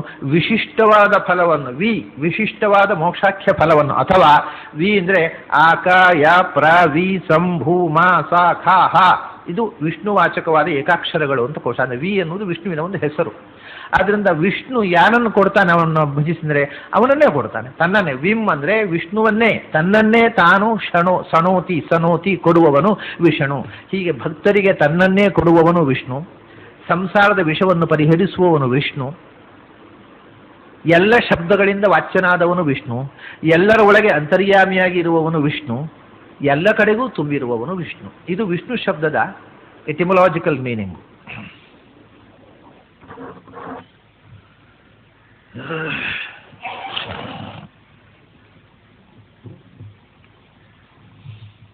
ಅರ್ಥ ತಿಳಿದ ಮೇಲೆ ಇದಕ್ಕೋಸ್ಕರವೇ ಯಾವಾಗಲೂ ಪ್ರತಿಯೊಂದು ನಾಮದಿಂದ ನಾವು ತಿಳಿಯಬಹುದಾದ ಗುಣವಿಶೇಷಗಳ ಅನುಸಂಧಾನ ಮಾಡಬೇಕು. ಸುಮ್ಮನೆ ಹೆಸರು ಉಚ್ಚಾರ ಮಾಡುವುದರಿಂದ ಏನೂ ಉಪಯೋಗ ಇಲ್ಲ ಅನ್ನೋದು. ವಿಷ್ಣು ಅನ್ನೋ ಶಬ್ದ ತಿಳಿದ ಮೇಲೆ ಈಗ ಯಾರಿಗೆ ವಿಷ್ಣು ದೇವರಲ್ಲ ಹೇಳಿ? ವಿಷ್ಣು ಅಂದರೆ ಏನು? ಸರ್ವಸಮರ್ಥನಾದವ, ಸರ್ವಗತನಾದವ, ಸರ್ವಾಂತರ್ಯಾದವ. ಈ ಕ್ವಾಲಿಟಿ ಇಲ್ಲದಿದ್ದವ ದೇವರಾಗುವುದು ಹೇಗೆ? ಯಾರಾದರೂ ವಿಷ್ಣು ನಮ್ಮ ದೇವರಲ್ಲ ಅಂದರೆ ಅರ್ಥ ಏನು? ನಮ್ಮ ದೇವರು ಸರ್ವಗತ ಅಲ್ಲ, ನಮ್ಮ ದೇವರು ಸರ್ವಾಂತರ್ಯಾಮಿ ಅಲ್ಲ, ನಮ್ಮ ದೇವರು ಸರ್ವಸಮರ್ಥ ಅಲ್ಲ, ನಮ್ಮ ದೇವರು ಸರ್ವಶಬ್ದವಾಚ್ಯ ಅಲ್ಲ, ನಮ್ಮ ದೇವರು ಸಂಸಾರ ವಿಷಯವನ್ನು ಪರಿಹರಿಸುವವನಲ್ಲ, ನಮ್ಮ ದೇವರು ಅಭಿಷ್ಟವನ್ನು ಕೊಡುವವನಲ್ಲ ಅಂತ ಅರ್ಥ. ವಿಷ್ಣು ನಮ್ಮ ದೇವರಲ್ಲ ಅಂತ ಹೇಳಿ ಯಾರಾದ್ರು ಹೇಳಿದರೆ, ನಾವು ವಿಷ್ಣು ಉಪಾಸಕರಲ್ಲ ಅಂದರೆ ಏನರ್ಥ? ಅವನು ದೇವರನ್ನು ಸರ್ವಗತ ಅಂತ ಉಪಾಸನೆ ಮಾಡಿದವರಲ್ಲ, ದೇವರನ್ನು ಸರ್ವಾಂತರ್ಯಾಮಿ ಅಂತ ಉಪಾಸನೆ ಮಾಡುವರಲ್ಲ ಅಂತ ಅರ್ಥ. ಶಬ್ದದ ಅರ್ಥ ತಿಳ್ಕೊಂಡಾಗ ಇಂಥ ಒಂದು ಸಮಸ್ಯೆ ಬರ್ತದೆ. ಇಲ್ಲದಿದ್ದರೆ ಅದು ಎಂತೋ ಒಂದು ದೇವರಿಗೆ ಒಂದು ಹೆಸರು ನಾಮಕರಣ ಮಾಡಿದ್ಯಾರೋ, ನಾವು ವೈಷ್ಣವರು, ನಾವು ಶೈವರು ಅಂದಾಗ ಅದು ನಾಮಕರಣ ಆಯಿತು. ಇದು ಹಾಗಲ್ಲ. ಈ ಗುಣವನ್ನು, ಪ್ರತಿಯೊಂದು ನಾಮವೂ ಭಗವಂತನ ಗುಣವನ್ನು ಹೇಳ್ತಕ್ಕಂಥದ್ದು. ಯಾರಾದರೂ ಒಬ್ಬ ನಾವು ವಿಷ್ಣುವನ್ನು ಉಪಾಸಕರಲ್ಲ ಅಂದರೆ ಅವರು ಭಗವಂತ ಸರ್ವಗತ ಅಂತ ಉಪಾಸನೆ ಮಾಡಿದವರು, ಭಗವಂತ ಸರ್ವಾಂತರ್ಯಾಮಿ ಎಂದು ಉಪಾಸನೆ ಮಾಡಿದವರು, ಭಗವಂತ ಸರ್ವಶಬ್ದ ವಾಚ್ಯ ಅಂತ ಉಪಾಸನೆ ಮಾಡಿದವರು ಅಂತ ಅರ್ಥ. ಅದಕ್ಕಿಂತ ದೊಡ್ಡ ಪಾತಕ ಏನುಂಟು? ದೇವರಲ್ಲಿ ವಿಷ್ಣುತ್ವವನ್ನು ಉಪಾಸನೆ ಮಾಡದೇ ಇರುವುದು ಅಂದರೆ ದೇವರು ಅಸಮರ್ಥ ಅಂತ ಉಪಾಸನೆ ಮಾಡಿದ ಹಾಗಾಯಿತು. ಇದಕ್ಕಿಂತ ಒಂದು ವಿಶಿಷ್ಟವಾದಂಥ ಅಕ್ಷರಗಳ ಮೇಲೆ ಕಾನ್ಸಂಟ್ರೇಟ್ಮೆಂಟ್ ಮಾಡ್ತಕ್ಕಂಥ ಒಂದು ಅರ್ಥವನ್ನು ಐತರೇಯ ಉಪನಿಷತ್ನಲ್ಲಿ ಹೇಳಿದ್ದಾರೆ. ನಕಾರೋ ಬಲಂ ಶಕಾರ ಪ್ರಾಣ ಆತ್ಮ ಅಂತ ಈ ಎರಡು ಅಕ್ಷರಗಳು ಭಗವಂತನ ಎರಡು ಗುಣಗಳನ್ನು ಹೇಳ್ತವೆ ಅಂತ. ಶ ಮತ್ತು ನ ನೋಡಿ, ಅದು ವಿಷಣು ಅಂತಲೇ ಹೇಳುತ್ತೆ, ಅದನ್ನು ಸಮಸ್ತ ಮಾಡಿ ವಿಷ್ಣು ಅಂತ. ನ ಅಂದರೆ ಬಲ ಅಂತ. ನಕಾರ ಅನ್ನೋದು ಬಲವಾಚಕ, ಶ ಅನ್ನುವುದು ಪ್ರಾಣ ಆತ್ಮ, ಎಲ್ಲರ ಒಳಗೂ ಅಂತರ್ಯಾಮಿಯಾಗಿದ್ದು ಎಲ್ಲರನ್ನೂ ಪ್ರೇರಿಸುವವನು ಅಂತ. ಪ್ರೇರಕ, ಸರ್ವ ಪ್ರೇರಕತ್ವ ಮತ್ತು ಬಲಪೂರ್ಣತ್ವ, ಸರ್ವಾಧಿಕವಾದ ಶಕ್ತಿ, ಆ ಶಕ್ತಿಯ ಮೂಲಕ ಸರ್ವ ಪ್ರೇರಣೆ, ಸರ್ವಶಕ್ತ ಮತ್ತು ಸರ್ವ ಪ್ರೇರಕ ಅನ್ನುವುದು ಶಕಾರ ಮತ್ತು ನಕಾರದ ಅರ್ಥ ಅಂತ. ಅದು ಹೇಗೆ ಬಂತು ಅಂದರೆ, ಶ ಅಂದರೆ ಶೂ ಅಂತ ಧಾತು, ಶೂ ಅನ್ನುವ ಧಾತುವಿನಿಂದ ಶೂ ಪ್ರೇರಣೆ ಅಂತ, ಅದರಿಂದ ಶ ಅನ್ನುವ ಅಕ್ಷರ ನಿಷ್ಪನ್ನವಾಯಿತು. ಅದರಿಂದ ಸರ್ವ ಪ್ರೇರಕ ಅಂತ ಅರ್ಥ ಬಂತು. ನ ಅಂದರೆ ಸರ್ವಾಧಿಕವಾದ ಬಲವುಳ್ಳವನು. ಯಾಕೆಂದರೆ ನಮು, ನ ಅನ್ನೋದು ನಮು ಪ್ರಹ್ವತ್ವೆ ಅನ್ನೋ ಧಾತುವಿನ ಬಂದು ಎಲ್ಲರನ್ನೂ ನಮಯತಿ, ಎಲ್ಲರನ್ನೂ ತನ್ನ ಪಾದದಡಿಗೆ ಬೀಳಿಸುವವನು, ಎಲ್ಲರಿಗಿಂತ ಅಧಿಕನಾದವನು, ಸರ್ವಶಕ್ತ. ಆದ್ದರಿಂದ ನ ಅನ್ನೋದು ಸರ್ವಶಕ್ತಿಯನ್ನು, ಶ ಅನ್ನೋದು ಸರ್ವ ಪ್ರೇರಕತ್ವವನ್ನು ಹೇಳ್ತದೆ. ಆದ್ದರಿಂದ ಸರ್ವಸಮರ್ಥನೂ ಸರ್ವರ ಒಳಗಿದ್ದು ಸರ್ವ ಪ್ರೇರಕನೂ ಆದವನು ಷಣ. ಈ ಸರ್ವ ಪ್ರೇರಕತ್ವ ಮತ್ತು ಸರ್ವಶಕ್ತಿ ಅನ್ನೋದು ವಿ ಅಂದರೆ ವಿಶಿಷ್ಟ, ಸರ್ವ ವಿಲಕ್ಷಣ, ಯಾರಲ್ಲೂ ಇಲ್ಲದಷ್ಟು ಅಧಿಕ ಪ್ರಮಾಣದಲ್ಲಿ ಅಂದರೆ ಅನಂತ ಪ್ರಮಾಣದಲ್ಲಿ ಸರ್ವ ಪ್ರೇರಕತ್ವ ಸರ್ವಾಧಿಕತ್ವ ಯಾರಲ್ಲಿ ಇದೆಯೋ ಅವನು ವಿಷಣು, ಅವನೇ ವಿಷ್ಣು ಅಂತ ಇದು ಉಪನಿಷತ್ನಲ್ಲಿ ಹೇಳ್ತಾರೆ. ನಕಾರೋ ಬಲಂ. ಆದ್ದರಿಂದ ಯಾವ ಮಂತ್ರವನ್ನು ಜಪಿಸುವಾಗಲೂ ಕೂಡ ಅವ್ರು ಹೇಳ್ತಾರೆ, ಷಣಕಾರಾಂ ಸಂಹಿತಾಂ ಬ್ರೂಯಾತ್ ಸಷಕಾರಾಂ ಸಂಹಿತಾಂ ಬ್ರೂಯಾತ್. ಯಾವ ಮಂತ್ರವನ್ನೇ ಪಠಿಸು, ಯಾವ ನಾಮವನ್ನೇ ಹೇಳುವಾಗ ಭಗವಂತ ಸರ್ವಸಮರ್ಥ, ಭಗವಂತ ಸರ್ವಪ್ರೇರಕ. ಆದ್ದರಿಂದ ವಿಷ್ಣು ಶಬ್ದವಾಚ್ಯ. ಪ್ರತಿಯೊಂದು ಶಬ್ದವೂ, ಪ್ರತಿಯೊಂದು ಅಕ್ಷರವೂ, ಪ್ರತಿಯೊಂದು ಸಂಹಿತೆಯು ಅಂಥ ವಿಷ್ಣುವನ್ನು ಹೇಳುತ್ತೆ ಅನ್ನುವ ಎಚ್ಚರದಿಂದ ಪಠಿಸು ಅಂತ ಐತರೇಯ ಉಪನಿಷತ್ ಹೇಳುತ್ತೆ. ಸಣಕಾರಾಂ ಸಷಕಾರಾಂ. ಅದರಿಂದಲೇ ಋಗ್ವೇದದ, ಇದು ಐತರೇಯ ಉಪನಿಷತ್ ಋಗ್ವೇದಕ್ಕೆ ಬಂದದ್ದು. ಋಗ್ವೇದದ ಯಾವ ಸೂಕ್ತವನ್ನೇ ತೆಗೆಯಿರಿ ನೀವು, ಆ ಒಂದು ಸೂಕ್ತ ನಕಾರ ಮತ್ತು ಶಕಾರಗಳಿಲ್ಲದ ಸೂಕ್ತವೇ ಇಲ್ಲ. ಅದು ಪ್ರತಿಯೊಂದು ಸೂಕ್ತವು ನಕಾರ ಶಕಾರಗಳನ್ನು ಒಳಗೊಂಡು ಭಗವಂತನ ಸರ್ವಬಲ ಪೂರ್ಣತ್ವ ಮತ್ತು ಸರ್ವ ಪ್ರೇರಕತ್ವವನ್ನು ಒಳಗೊಂಡೇ ಇದೆ. ವಿಷ್ಣು ಅನ್ನುವ ಶಬ್ದ ಪ್ರತಿ ಸೂಕ್ತದಲ್ಲಿ ಇಲ್ಲದೆ ಇರಬಹುದು, ಆದರೆ ಶಕಾರ ನಕಾರಗಳಿಲ್ಲದೆ ಇದ್ದ ಸೂಕ್ತ ಇಲ್ಲ. ಯಾವಾಗಲೂ ವೇದ ಗುಹ್ಯ ಭಾಷೆಯಲ್ಲಿ ಭಗವಂತನ ವಿಷ್ಣು ಅನ್ನುವ ಹೆಸರನ್ನು ಶ ಮತ್ತು ನ ಅನ್ನುವ ಅಕ್ಷರಗಳನ್ನು ಪ್ರತಿ ಸೂಕ್ತದಲ್ಲಿ ತುಂಬಿ ಅದು ವಿಷ್ಣು ವಾಚಕ ಅನ್ನೋದನ್ನು ಸೂಚಿಸಿ ಅವರು ಬೇರೆ ಹೆಸರು ಕೊಡ್ತಾರೆ. ಅಗ್ನಿ ಸೂಕ್ತ ಅಂತಾರೆ, ಅದರಲ್ಲಿ ಶ ನ ಬರುತ್ತೆ. ಹೀಗೆ ಇದು ವಿಷ್ಣು ಶಬ್ದದ ವೈದಿಕ ರಹಸ್ಯ.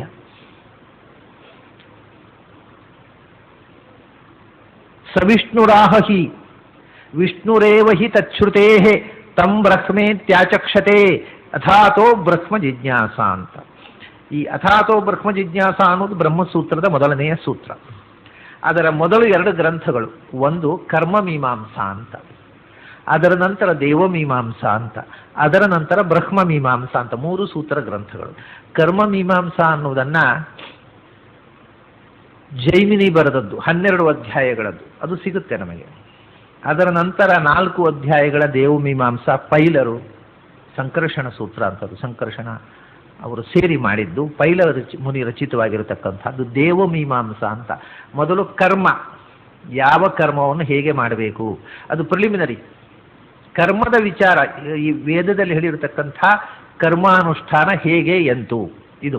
ಆಮೇಲೆ ಆ ಕರ್ಮದಲ್ಲಿ ಯಾವ ದೇವತೆಗಳಿಗೆ ಆಹುತಿ ಕೊಡಬೇಕು, ಆ ದೇವತೆಗಳ ತಾರತಮ್ಯ ಏನು ಎಂತು ಅದನ್ನು ಹೇಳತಕ್ಕಂಥದ್ದು ದೇವಮೀಮಾಂಸೆ. ಯಾಕಂದರೆ ಒಂದು ಯಜ್ಞ ಅಂತಂದ ಕೂಡಲೇ ಅಲ್ಲಿ 10 ದೇವತೆಗಳು ಬರ್ತಾರೆ. ಅಗ್ನೇ ಸ್ವಾಹ, ವಾಯುವೇ ಸ್ವಾಹ, ಸೂರ್ಯಾಯ ಸ್ವಾಹ, ಇಂದ್ರಾಯ ಸ್ವಾಹ, ಪ್ರಜಾಪತೆ ಸ್ವಾಹ, ಏನೇನೋ ಬರ್ತವೆ. ಯಾವ್ಯಾವ ದೇವತೆಗಳಿಗೆ ಅಲ್ಲಿ ಆಹುತಿ ಕೊಡಬೇಕು ಅನ್ನತಕ್ಕಂಥ ಮತ್ತು ಆ ದೇವತೆಗಳ ಸ್ಥಾನಮಾನ ಏನು ಅನ್ನೋದನ್ನು ವಿಚಾರ ಮಾಡುವಂಥದ್ದು ದೇವಮೀಮಾಂಸಾ. ಯಾವ ದೇವತೆಯನ್ನು ನೀನು ಉಪಾಸನೆ ಮಾಡಿದರೂ ಅಂತತಃ ಅದರ ಅಂತರ್ಯಾಮಿಯಾಗಿರತಕ್ಕ ಭಗವಂತನಿಗೆ ಸಲ್ಲುತ್ತೆ ಅನ್ನೋದು ಬ್ರಹ್ಮಮೀಮಾಂಸಾ, ಕೊನೆಗೆ ಬ್ರಹ್ಮಮೀಮಾಂಸಾ. ಹೀಗೆ 3 ಗ್ರಂಥಗಳದು ವೈದಿಕವಾಗಿ ಬೆಳೆದು ಬಂದದ್ದು ಹಿಂದೆ. ಅದರಲ್ಲಿ ಏನಾಯಿತು, ಕರ್ಮಮೀಮಾಂಸಾ ಉಳಿಯಿತು. ಯಾವ್ಯಾವ ಕರ್ಮವನ್ನು ಮಾಡಬೇಕು ಅನ್ನುವಂಥ ಕರ್ಮಾನುಷ್ಠಾನದ ಗ್ರಂಥ ಉಳಿಯಿತು. ದೇವತೆಗಳ ಈ ಸ್ಥಾನಮಾನವನ್ನು ಹೇಳತಕ್ಕಂಥ ಮೀಮಾಂಸಾ ಉಂಟಲ್ಲ ಅದು ನಷ್ಟವಾಗಿ ಹೋಗಿದೆ. ಆಮೇಲೆ ಬ್ರಹ್ಮಮೀಮಾಂಸಾ ಉಳಿಯಿತು. ಮೊದಲ 12 ಅಧ್ಯಾಯ, ಕೊನೆಯ 4 ಅಧ್ಯಾಯ ಉಳಿಯಿತು. ಮಧ್ಯದ 4 ಅಧ್ಯಾಯ ಹೋಗಿಬಿಟ್ಟಿದೆ. 13, 14, 15, 16 ಈ 4 ಅಧ್ಯಾಯಗಳು, ಒಟ್ಟಿಗೆ 20 ಅಧ್ಯಾಯಗಳ ಒಂದು ಸಮಷ್ಟಿ ಗ್ರಂಥ ಅದು. ಅದರಲ್ಲಿ ಕೊನೆಯ 4 ಅಧ್ಯಾಯ ವ್ಯಾಸ ರಚನೆ ಮಾಡಿದ್ದು, ಮಧ್ಯದ್ದು ವ್ಯಾಸರು ಅದಕ್ಕೆ ಆದ್ಯಂತ ಸೂತ್ರಗಳನ್ನು ರಚನೆ ಮಾಡಿಕೊಟ್ಟು ಅದನ್ನು ಮಾಡಿಸಿದ್ದು ಪೈಲರ ಹತ್ರ. ಮೊದಲು ಜೈಮಿನಿ, ವ್ಯಾಸ ಶಿಷ್ಯರು 2 ಮಾಡಿದ್ದು, ಜೈಮಿನಿ ಮತ್ತು ಪೈಲರು. ಜೈಮಿನಿ ಸಾಮವೇದದ ಅಧ್ಯಯನ ಮಾಡಿದ ಶಿಷ್ಯ, ಪೈಲರು ಋಗ್ವೇದ ಅಧ್ಯಯನ ಮಾಡಿದ ಶಿಷ್ಯ. ಹಾಗೆ ಅವರಿಬ್ಬರು ಶಿಷ್ಯರ ಕೈಯಲ್ಲಿ ಕರ್ಮಸೂತ್ರವನ್ನು ಆಮೇಲೆ ದೇವತಾ ಸೂತ್ರವನ್ನು ಮಾಡಿಸಿ ಬ್ರಹ್ಮಸೂತ್ರವನ್ನು ತಾನು ರಚನೆ ಮಾಡಿದರು. ಆ ಸುರುವಿನದ್ದು ಜೈಮಿನಿ ಬರೆದದ್ದು ಮತ್ತು ಆ ವ್ಯಾಸರು ಬರೆದದ್ದು ಉಳಿಯಿತು. ಜೈಮಿನಿ ಬರೆದದ್ದು ಈ ಕರ್ಮ ಯಾಜ್ಞಿಕರು ಉಳಿಸಿದರು, ವೇದಾಂತಿಗಳು ಬ್ರಹ್ಮಸೂತ್ರವನ್ನು ಉಳಿಸಿದರು. ಆದರೆ ವೇದಾಂತಿಗಳೇ ಮತ್ತೊಂದು ಕೆಲಸ ಮಾಡಿದರು, ಆಚಾರ್ಯರು ಬರೋ ತನಕ ದೇವತಾ ತಾರತಮ್ಯವನ್ನು ಯಾರೂ ಹೇಳಿರಲಿಲ್ಲ, ಎಲ್ಲ ದೇವರು ಒಂದೇ ಅಂತ. ಹಾಗಾಗಿ ಅವರಿಗೆ ತೊಂದರೆ ಆಯಿತು ವೇದಾಂತಿಗಳಿಗೆ ಈ ದೇವಮೀಮಾಂಸಾ, ಅದನ್ನು ನಾಶ ಮಾಡಿಬಿಟ್ರು.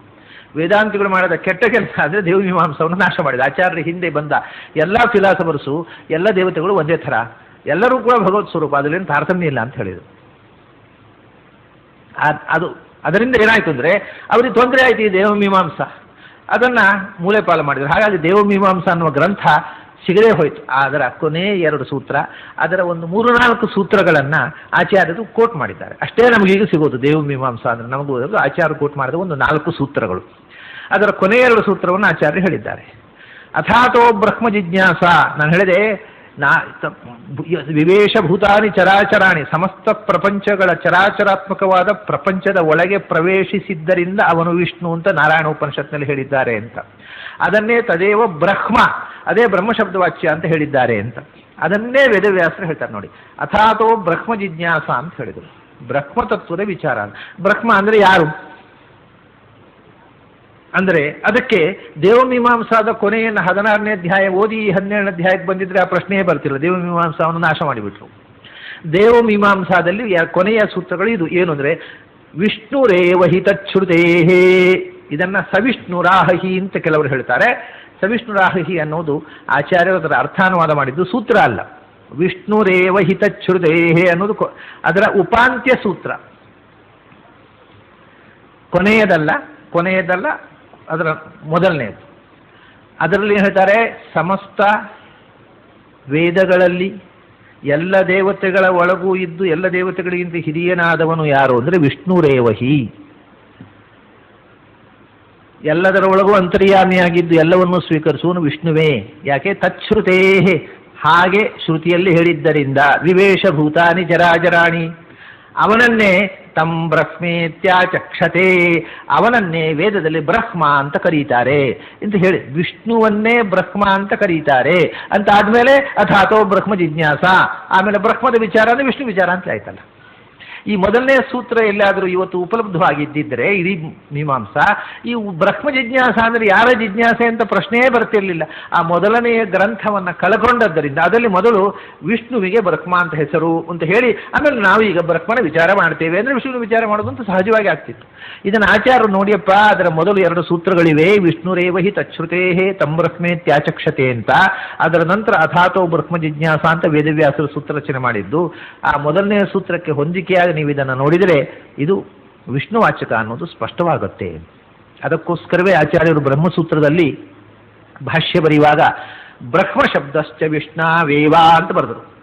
ಬೇರೆ ಶಬ್ದ ಯಾವುದು ಬಳಸಲಿಲ್ಲ. ಬ್ರಹ್ಮ ಶಬ್ದ ಅನ್ನೋದು ವಿಷ್ಣುವಾಚಕ. ಯಾಕೆಂದರೆ ಸವಿಷ್ಣು ತಂ ವಿಷ್ಣುರೇವ ಹಿ ತಚ್ಛ್ರುತೇ ತಂ ಬ್ರಹ್ಮೇತ್ಯಾಚಕ್ಷತೆ ಅಂತ ವಿಷ್ಣುವನ್ನೇ ಬ್ರಹ್ಮ ಅಂತ ಕರೀತಾರೆ ಅಂತ ಪೂರ್ವ ಸೂತ್ರದಲ್ಲಿ ಬಂದಿರತಕ್ಕ ಶಬ್ದ ವಿಷ್ಣು. ಅದಕ್ಕೋಸ್ಕರ ವಿಷ್ಣು ಅಂತ ಹೇಳಿದರು. ಹೊರತು ಇನ್ನು ಅನೇಕ ಮಂದಿ ಹೇಳುವ ಹಾಗೆ ಸೂತ್ರದ ಸಂಖ್ಯೆಯನ್ನು ಸೂಚಿಸುವುದಕ್ಕೋಸ್ಕರ ಅಲ್ಲ. ವಿಷ್ಣು ಶಬ್ದ 564 ಅನ್ನುವ ಸಂಖ್ಯೆಯನ್ನು ಸೂಚಿಸುತ್ತದೆ. ಬ್ರಹ್ಮಸೂತ್ರವು 564, ಅದರಿಂದ ವಿಷ್ಣು ಶಬ್ದವನ್ನು ಬಳಸಿದ್ದಾರೆ ಅನ್ನುವುದು ಸರಿಯಲ್ಲ. ಬ್ರಹ್ಮಸೂತ್ರ 564 ಇಲ್ಲ, 562 ಇರುವುದು. ಹೀಗೆ ಅದು ಸೂತ್ರದ ಸಂಖ್ಯೆಯನ್ನು ನಿಮಗೆ ಹೇಳಬೇಕಾಗಿದ್ದರೆ ಆತ್ಮ ಶಬ್ದ ಸೂತ್ರದ ಸಂಖ್ಯೆಯನ್ನು ಹೇಳುತ್ತೆ. ಆತ್ಮ ಬ್ರಹ್ಮೇತಿ ಪರಮಾತ್ಮೇತಿ ಭಗವಾನ್ ಆತ್ಮ ಅಂತ ಅನ್ನುವಂಥದ್ದು ಭಗವಂತನ ಮುಖ್ಯ ಶಬ್ದ. ಆತ್ಮ ಶಬ್ದ ಅಂತ ಅಲ್ಲಲ್ಲಿ ಪ್ರಯೋಗ ಮಾಡ್ತಾರೆ. ಆತ್ಮ ಶಬ್ದ ಅನ್ನೋದು ಪರಮಾತ್ಮ ವಾಚಕ ಅಂತ. ಆತ್ಮ ಅನ್ನೋದು 564 ಅನ್ನೋದನ್ನು 562 ಅನ್ನೋದನ್ನು ಹೇಳ್ತಕ್ಕಂಥದ್ದು. 562 ಸೂತ್ರಗಳಿರುವುದು. ಆತ್ಮ ಅನ್ನೋದು 562 ಅನ್ನೋದರ ಸಂಖ್ಯೆ. ಯಾಕೆಂದರೆ ಮಾ ಅಂದರೆ 5, ತಾ ಅಂದರೆ 6, ಆ ಅಂದರೆ 2, 562 ಆಯ್ತಲ್ಲಿ. ಹೀಗೆ ಆತ್ಮಶಬ್ದ ಅನ್ನೋದು ಬ್ರಹ್ಮಸೂತ್ರದ ಸಂಖ್ಯೆಯ ವಾಚಕ ಆಗಬಹುದು ಹೊರತು ವಿಷ್ಣು ಶಬ್ದ ಬ್ರಹ್ಮಸೂತ್ರದ ಸಂಖ್ಯೆಯ ವಾಚಕ ಆಗೋದಿಲ್ಲ. ಅದು ಬ್ರಹ್ಮಸೂತ್ರ ಸಂಖ್ಯೆಯ ಬಗ್ಗೆ ಗೊಂದಲದಿಂದ ಆಗಿರತಕ್ಕಂಥ ವಿಚಾರ. ಅದು ಸರಿಯಾದಂಥ ವಿಷಯ ಅಲ್ಲ. ಈಗ ಹಾಗೆ ವಿಷ್ಣು ಶಬ್ದ ಅನ್ನೋದು ಬ್ರಹ್ಮಸೂತ್ರ ದೇವಮೀಮಾಂಸಾದಲ್ಲಿ ಬಂದಿರತಕ್ಕಂಥ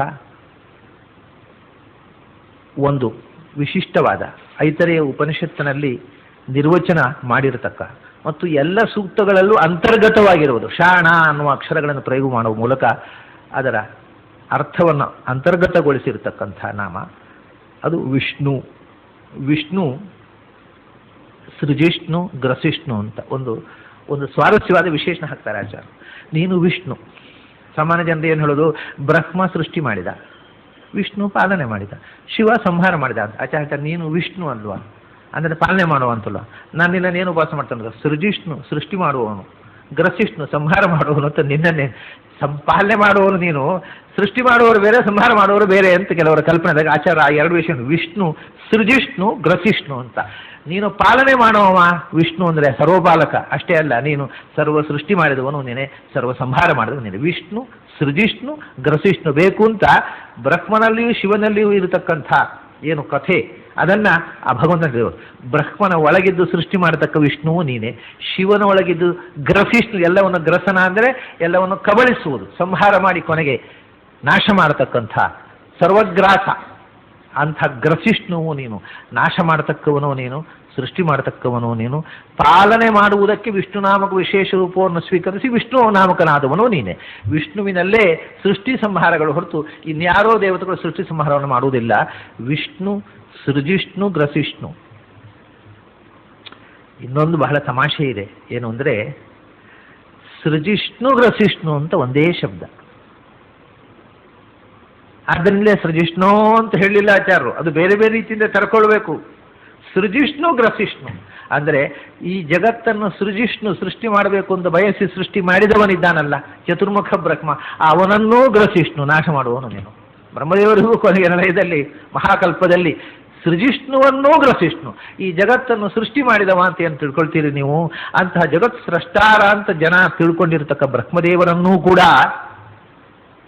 ಗ್ರಸಿಷ್ಣು ಕೊನೆಗೆ ಗ್ರಾಸ ಮಾಡಿ ಸರ್ವಗ್ರಾಸದಲ್ಲಿ ಯಸ್ಯ ಬ್ರಹ್ಮಜ ಕ್ಷತ್ರಂಚ ಉಭೇ ಭವತ ಓದನಃ ಮೃತ್ಯುರ್ಯಸ್ಯೋಪಸೇಚನಂ ಕಯಿತ್ಥಾ ವೇದ ಯತ್ರ ಸಹ ಕಠೋಪನಿಷತ್ತು. ಬ್ರಹ್ಮಚ ಕ್ಷತ್ರಂಚ, ಯಾರಿಗೆ ಬ್ರಹ್ಮವಾಯುಗಳು ಪ್ರಳಯ ಕಾಲದಲ್ಲಿ 2 ತುತ್ತುಗಳು ಮತ್ತು ಮೃತ್ಯು ಅನ್ನೋದು ಬರೇ ಒಂದು ಉಪ್ಪಿನಕಾಯಿಯೋ, ಊಟಕ್ಕೆ ಬರೇ ಉಪಕರಣ, ಅದೊಂದು ತುತ್ತು ಕೂಡ ಅಲ್ಲ. ಅಂಥ ಭಗವಂತನನ್ನು ಯಾರು ತಿಳಿಯಬೇಕು ಅಂತ ಯಮ ಹೇಳಿದ. ಬ್ರಹ್ಮಚ ಕ್ಷತ್ರಂಚ ಅಂತಂದರೆ ಬ್ರಹ್ಮವಾಯುಗಳು, ಮೃತ್ಯು ಅಂದರೆ ರುದ್ರದೇವರು ಮತ್ತು ಯಮ ಎಲ್ಲರೂ ಬಂದು. ಹೀಗೆ ಬ್ರಹ್ಮದೇವರನ್ನು ಪ್ರಳಯ ಕಾಲದಲ್ಲಿ ಸಂಹಾರ ಮಾಡತಕ್ಕಂಥ ಶಕ್ತಿಯನ್ನು ಗ್ರಸಿಷ್ಣು ಸೃಜಿಷ್ಣು ಗ್ರಸಿಷ್ಣು. ಆಮೇಲೆ ವಿಷ್ಣು ಸೃಜಿಷ್ಣು ಅಂತಕ್ಕಂಥದ್ದು ವಿಷ್ಣು ಹೇಳಿದೆ, ವಿಷ್ಣು ಸೃಜಿಷ್ಣು ಅಂತ ಹೇಳಿದ್ರಲ್ಲ, ಅದಕ್ಕೊಂದು ಕಾರಣ ಇದೆ. ಭಗವಂತ ತಾನೇ ತನ್ನ ಮೂಲ ರೂಪದಿಂದ ವಿಷ್ಣು ರೂಪವನ್ನು ಪಾಲನೆಗೋಸ್ಕರ ಸೃಷ್ಟಿ ಮಾಡಿಕೊಂಡ ಅಂತ ಹೇಳ್ತಾರೆ. ಆದ್ದರಿಂದ ವಿಷ್ಣು ನಾಮಕ ರೂಪವನ್ನು ಸೃಷ್ಟಿ ಮಾಡಿದವನು ವಿಷ್ಣು ಸೃಜಿಷ್ಣು. ಹೀಗೆ ಆ ಶಬ್ದಗಳನ್ನು ಬೇರೆ ಬೇರೆ ರೀತಿಯಿಂದ ಅರ್ಥ ಮಾಡಲಿಕ್ಕೆ, ಅನುಸಂಧಾನ ಮಾಡಲಿಕ್ಕೆ ಅನುಕೂಲ ಆಗಬೇಕು ಅಂತ ಬರೇ ಪ್ರಾತಿಪದಿಕವನ್ನು ಪ್ರಯೋಗ ಮಾಡಿದಾಚಾರು. ವಿಷ್ಣು ಸೃಜಿಷ್ಣು ಅಂತ ಮಾಡಲಿಲ್ಲ. ಹಾಗೆ ಮಾಡಿದ್ರೆ ತಾಳವು ತಪ್ಪುತ್ತೆ, ಮಾತ್ರೆ ತಪ್ಪುತ್ತೆ. ವಿಷ್ಣು ಸೃಜಿಷ್ಣು ಗ್ರಸಿಷ್ಣು ವಿವಂದೇ ಅಂತ ಅನ್ನೋದು ಅದು ಸರಿಯಾಗಿ ಮಾತ್ರಾಬದ್ಧವಾಗಿದೆ. ಅದು ವಿಷ್ಣು ಸೃಜಿಷ್ಣು ಗ್ರಸಿಷ್ಣು ವಿವಂದೇ ಅಂದರೆ ಎಲ್ಲಿಗೋ ಹೋಗುತ್ತೆ. ಅದು ಯಾವ ತಾಳಕ್ಕೂ ಯಾವ ಮಾತ್ರೆಗೂ ಸಿಗುವುದಿಲ್ಲ. ವಿಷ್ಣು ಸೃಜಿಷ್ಣು ಗ್ರಸಿಷ್ಣು ವಿವಂದೇ. ವಿವಂದೇ ಅಂತ ಅನ್ನೋದನ್ನು, ವಿವಂದೇ ಅಂದರೆ ವಿಶೇಷವಾಗಿ ಸ್ತೋತ್ರ ಮಾಡ್ತೇನೆ, ವಿಶೇಷವಾಗಿ ನಮಸ್ಕಾರ ಮಾಡ್ತೇನೆ ಅಂದರೆ ವಿಶಿಷ್ಟವಾದ ನಮಸ್ಕಾರ ನೀನು ಹೇಳಿದೆ. ಭಕ್ತಿ ಶ್ರದ್ಧಾಪೂರ್ವಕವಾಗಿ ಎಲ್ಲಕ್ಕಿಂತ ವಿಶಿಷ್ಟ, ಎಲ್ಲಕ್ಕಿಂತ ವಿಲಕ್ಷಣ. ಆದ್ದರಿಂದ ವಿ ಅಂತ ಅವನ ಹೆಸರು ಹೌದು. ಅದರಿಂದ ವಿ ಅನ್ನುವ ಶಬ್ದದಿಂದ ಎಲ್ಲ ಅದು ಸಂಬೋಧನೆ. ಹೇ ವಿಷ್ಣು, ಹೇ ಸೃಜಿಷ್ಣು, ಹೇ ಗ್ರಸಿಷ್ಣು, ಹೇ ವಿ, ಅದು ಬರೇ ಪ್ರಾತಿಪದಿಕ ಸಂಬೋಧನೆ. ವಿ ಅನ್ನೋದು ಭಗವಂತನ ಒಂದು ವಿಶಿಷ್ಟವಾದ ನಾಮ. ಇದು ವಿಷ್ಣು ಅನ್ನುವಲ್ಲಿ ವಿ ಇದೆ. V is an abbreviation of Vishnu. ಈ ಎಲ್ಲ ವಿಧದಿಂದಲೂ ವಿ ಅನ್ನೋದು ಭಗವಂತನ ಹೆಸರು. ವಿಷ್ಣು ಸೃಜಿಷ್ಣು ಗ್ರಸಿಷ್ಣು ವಿವಂದೇ. ಕೃಷ್ಣ ಸದುಷ್ಣ ವಧಿಷ್ಣ ಸ್ವಧೃಷ್ಣು. ಅವನೇ ನೀನು ಕೃಷ್ಣನಾಗಿ ಬಂದೆ. ಕೃಷ್ಣ ವರ್ಣಂ ಕಲವು ಕೃಷ್ಣಂ ಸಾಂಗೋಪಾಂಗಂ ಸ ವಾರ್ಷದಂ ಅನ್ನುತ್ತೆ ಭಾಗವತ. ನೀನು ಕೃಷ್ಣನಾಗಿ ಬಂದಿ. ನೋಡಿ, ಕೃಷ್ಣ ಮತ್ತು ವಿಷ್ಣು ಇಲ್ಲಿ ಕೊನೆಯ ಅಕ್ಷರ ಶಾಣ ಎರಡರಲ್ಲೂ ಇದೆ. ಕೃಷ್ಣ ಅಂತಂದ್ರೆ ತುಂಬಾ ಅರ್ಥ ಅದಕ್ಕೆ. ಇಡೀ ಕೃಷ್ಣಾವತಾರದ ಕಥೆ ಆ ಶಬ್ದದಲ್ಲಿದೆ. ಬಹಳ ವಿಚಿತ್ರ ಅದು. ಒಂದು ಕೃಷ್ಣ ಅಂದರೆ ಕಪ್ಪು, ಅದು ಉಂಟಲ್ಲ ನೋಡುವಾಗ